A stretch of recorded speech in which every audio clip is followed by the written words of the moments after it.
অনুসরণ করে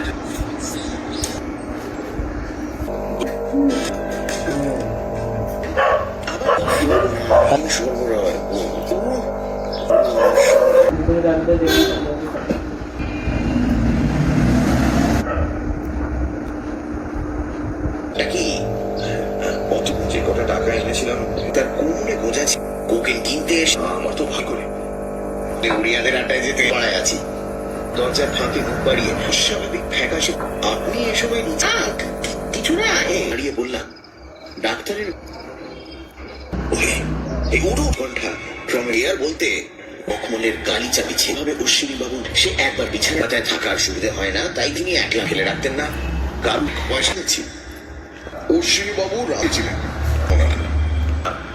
ও ঠিক বলেছ নতুন বাবু, তবে আমার খেয়ালই ছিল বলুন না ক্রমেই তাহলে হত্যাকারী কোন অসাধ সন্দেহ হয় কি সুতোয় মাথায় প্রাণ অতিষ্ঠ হয়ে উঠেছেন ছিলেন, কিন্তু সে আতঙ্কে বুকটা ধরালেও করছে না তো।